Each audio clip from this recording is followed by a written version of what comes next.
ورحمۃ اللہ وبرکاتہ۔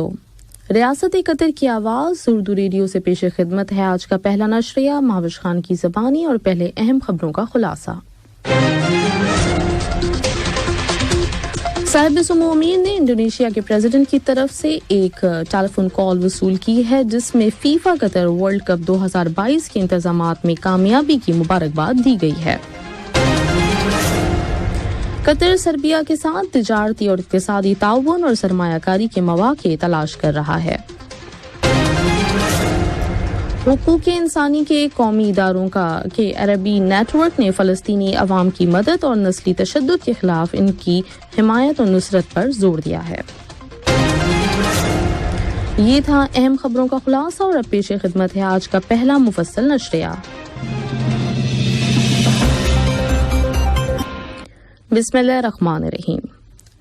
صاحب سمو امیر شیخ تمیم بن حمد آل ثانی نے جمہوریہ انڈونیشیا کے پریزیڈنٹ جناب جوکو ویدودو کی جانب سے ایک ٹیلی فون کال وصول کی ہے جس میں انڈونیشیا کے پریزیڈنٹ نے صاحب سمو امیر کو فیفا قطر ورلڈ کپ 2022 ٹورنامنٹ کے کامیاب انتظامات کی مبارکباد دیتے ہوئے قطر کی قیادت، حکومت اور عوام کی مزید ترقی اور خوشحالی کی تمنا کا اظہار کیا ہے۔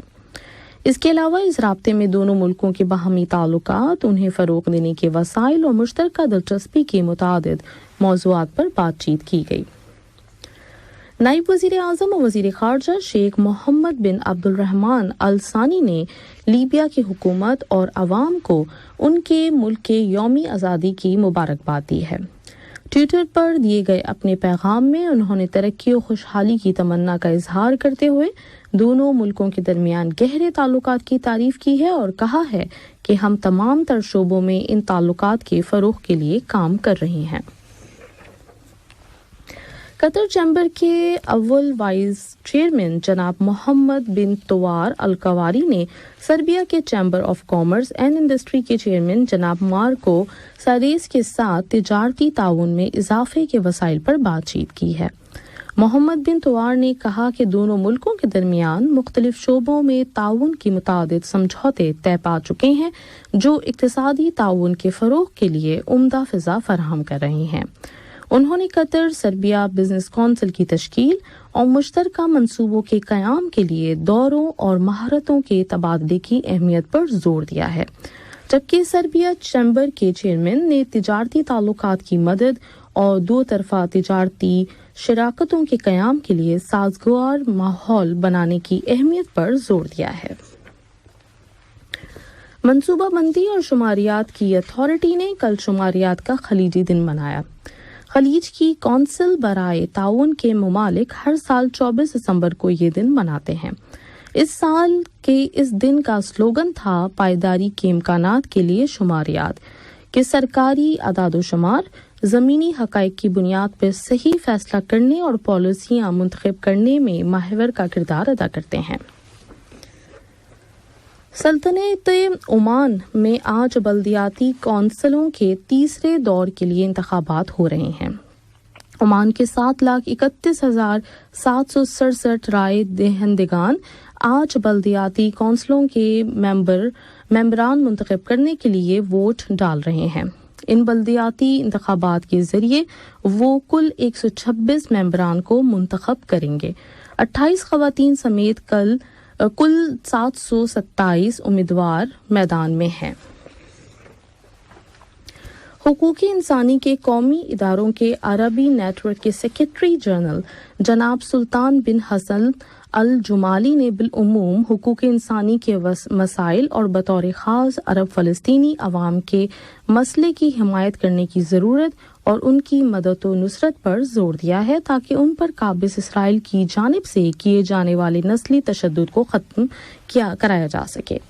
وہ مصری دارالحکومت قاہرہ میں حقوق انسانی کے سسٹم سے متعلق محمد فائق 3 نامی تاسیسی تربیتی سیشن سے خطاب کر رہے تھے۔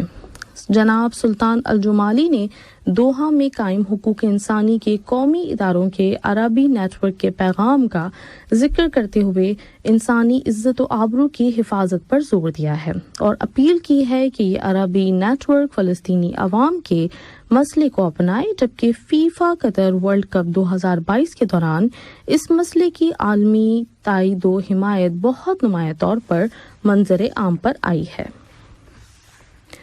یمن کی حکومت اور حوثیوں کے درمیان قربت اور خاص طور پہ فائر بندی کی مدت میں توسیع کی جانے والی سفارتی کوششوں میں حوثی جماعت کے ایک لیڈر جلال ریشان نے بتایا ہے کہ عمان کا ایک وفد ثالثی کا کردار ادا کر رہا ہے اور وہ اس وقت صنعاء کے دورے پر ہے۔ اس حوثی اہلکار نے بتایا ہے کہ عمانی وفد 1,300,000 ملازمین کی تنخواہوں سے متعلق اتحادی ملکوں کے افکار و خیالات لے کر آیا ہے، جبکہ یمنی حکومت نے یہ شرط رکھ رہی ہے کہ حوثیوں کے علاقے کی تمام آمدنیاں عدن میں واقع سینٹرل بینک میں جمع کرائی جائیں، جن کے بدلے میں ان علاقوں کے ملازمین کی تنخواہیں انہیں دے دی جائیں گی، جبکہ حوثیوں کی تنظیم کا مطالبہ یہ ہے کہ یمن کے تمام ملازمین کی تنخواہیں تیل اور گیس سے حاصل ہونے والے آمدنی سے ادا کی جائیں جس پہ یمنی حکومت کا ہی کنٹرول ہے۔ لیبیا کا ایوان نمائندگان اس قانون سے دستبردار ہو گیا ہے جس میں کہا گیا ہے کہ آئین سے متعلقہ عدالت طرابلس کے آئینی علاقے کے بجائے بنغازی میں قائم کی جائے۔ یہی وہ منصوبہ ہے جو لیبیا کی دونوں پارلیمنٹس اور لیبیا ریاست کے درمیان جاری بحران کو حل کرنے کے مذاکرات کے التوا کی وجہ بنا ہوا ہے۔ لیبیائی پارلیمنٹ کے اسپیکر عقیلہ صالح اور اسٹیٹ سپریم کونسل کے صدر خالد المشری کے ایک مشترکہ بیان میں کہا گیا کہ دونوں فریق اس بات پر متفق ہو گئے ہیں کہ آئین سے متعلقہ عدالت کے قیام کا قانون جاری نہیں کیا جائے گا تاکہ اس قانون اور آئینی فیصلوں میں کوئی تضاد نہ آنے پائے۔ دری اسنام لیبیا کے لیے اقوام متحدہ کے خصوصی نمائندے عبداللہ باطیلی نے لیبیا کے تمام لوگوں سے اپیل کی ہے کہ وہ نئے سال کو اپنے ملک کے نئے دور کی ابتدا بنائیں اور وہاں ایسے آزادانہ اور شفاف انتخابات کی طرف جائیں جو ایک لمبے عرصے سے جاری انتظار کی کیفیت کو ختم کر دیں۔ ایران کے وزیر خارجہ حسین امیر عبداللہیان نے کہا ہے کہ ان کے ملک اور یورپی یونین کے درمیان ایٹمی سمجھوتے کے حتمی اقدامات پر اتفاق رائے ہو گیا ہے۔ انہوں نے کہا کہ وہ اور یورپی یونین کی خارجہ پالیسی کے اہلکار جوزیپ بوریل اس بات پر متفق ہو گئے ہیں کہ حتمی اقدامات کر لیے جائیں تاکہ ایٹمی سمجھوتے کو زندہ کرنے کا سمجھوتا ہو سکے۔ ایرانی وزیر خارجہ نے مزید کہا ہے کہ ایٹمی سمجھوتا کرنے کا دروازہ کھلا ہے، لیکن یہ دروازہ ان کے بقول ہمیشہ کے لیے نہیں کھلا رہے گا۔ جوزیپ بوریل نے بھی اس سے پہلے ایٹمی سمجھوتے کی طرف واپسی کی ضرورت پر زور دیا تھا اور کہا تھا کہ یورپی یونین سن 2015 میں طے پانے والے سمجھوتے پر پھر سے عمل درآمد کے لیے تہران کے ساتھ مل کر کام کرے گی۔ برطانیہ میں وہاں کے معاشی حالات، مہنگائی اور کساد بازاری میں اضافے کے خلاف احتجاج کے لیے مختلف شعبوں میں ہڑتالوں کا سلسلہ جاری ہے۔ اس کی تازہ ترین ڈیولپمنٹ میں کل رات انگلینڈ اور ویلز میں ٹرانسپورٹ، ڈاک اور بارڈر فورس کے لاکھوں ملازمین بھی ہڑتال پر چلے گئے۔ احتجاج کے ساتھ ساتھ ان کا مطالبہ ہے کہ ان کی تنخواہوں میں اضافہ کیا جائے۔ واضح رہے کہ اس وقت برطانوی پارلیمنٹ کے دونوں ایوانوں میں اس صورتحال سے متعلق ایک نئے قانون کے حتمی متن پر بحث کی جا رہی ہے۔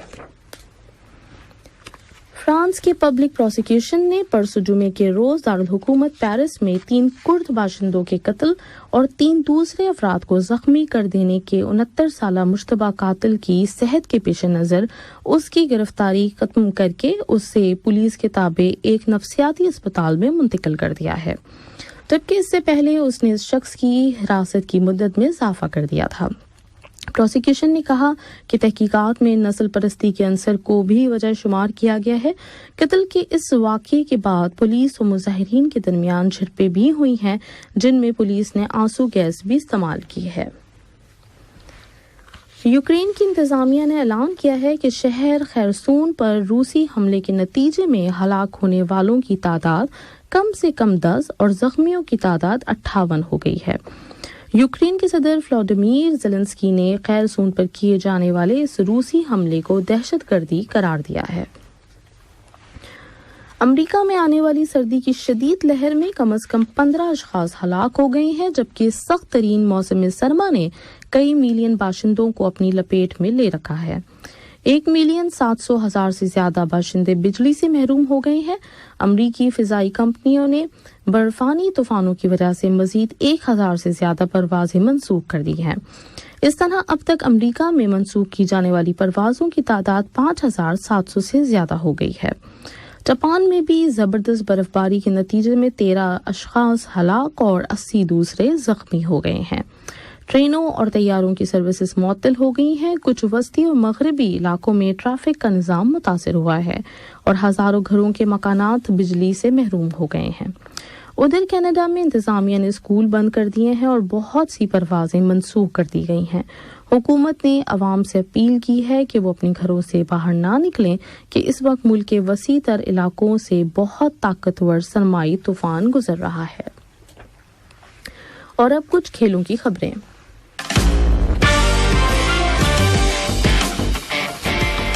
قطر کی فٹ بال نیشنل ٹیم 25ویں گلف کپ میں شرکت کے لیے ان دنوں اسپائر اکیڈمی میں روزانہ پریکٹس کر رہی ہے۔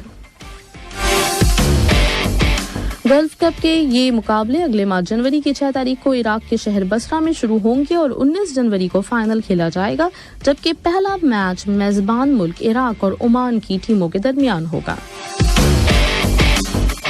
قرعہ اندازی کے نتیجے میں 25ویں گلف کلب کے گروپ اے میں عراق، یمن، سعودی عرب اور عمان ہیں، جبکہ قطر، بحرین اور کویت اور امارات گروپ بی میں آئے ہیں۔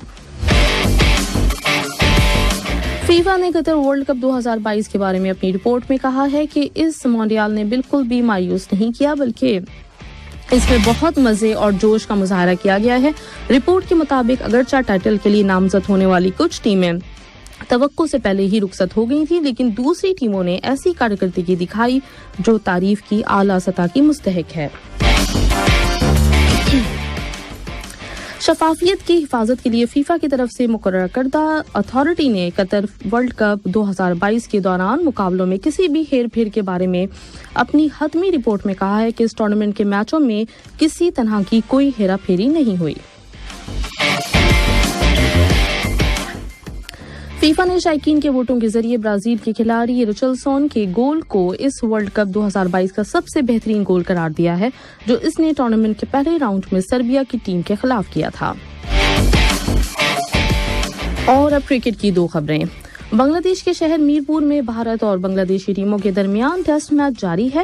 اس میں بنگلہ دیش کے 145 رنز کے ہدف کے تعاقب میں بھارت کی ٹیم 45 رنز پر 4 اہم وکٹوں سے محروم ہو گئی۔ آؤٹ ہونے والے کھلاڑیوں میں صف اول کے بلے باز وراٹ کوہلی بھی ہیں، جو اس اننگز میں 22 گیندیں کھیل کر صرف 1 ہی رن بنا سکے۔ آؤٹ ہونے کے بعد وراٹ کوہلی بنگلہ دیشی کھلاڑیوں سے الجھ پڑے، جس کے بعد امپائرز نے درمیان میں آ کے اس معاملے کو قابو کیا۔ واضح ہے کہ اس ٹیسٹ سیریز میں بھارت کو بنگلہ دیش پر 1-0 کی بڑھتری حاصل ہے۔ پاکستان اور نیوزی لینڈ کے درمیان پہلا ٹیسٹ میچ کل 26 دسمبر سے کراچی میں شروع ہو رہا ہے۔ نیشنل اسٹیڈیم کراچی میں کھیلے جانے والے اس پہلے ٹیسٹ کے ٹکٹوں کی فروخت آج سے شروع کی جا رہی ہے۔ آج کا نشریہ ختم ہونے سے پہلے اہم خبروں کا خلاصہ ایک مرتبہ پھر پیش خدمت ہے۔ صاحب سمو امیر نے انڈونیشیا کے صدر کی جانب سے ایک ٹیلی فون کال وصول کی ہے، جس میں فیفا قطر ورلڈ کپ 2022 کے انتظامات میں کامیابی کی مبارکباد دی گئی۔ قطر سربیا کے ساتھ تجارتی اور اقتصادی تعاون اور سرمایہ کاری کے مواقع تلاش کر رہا ہے۔ حقوق انسانی کے قومی اداروں کے عربی نیٹ ورک نے فلسطینی عوام کی مدد اور نسلی تشدد کے خلاف ان کی حمایت اور نصرت پر زور دیا ہے۔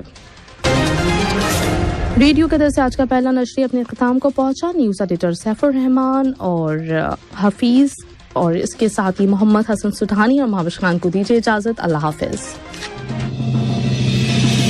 ہمارا دوسرا بلیٹن شام 7:30 بجے پیش کیا جائے گا۔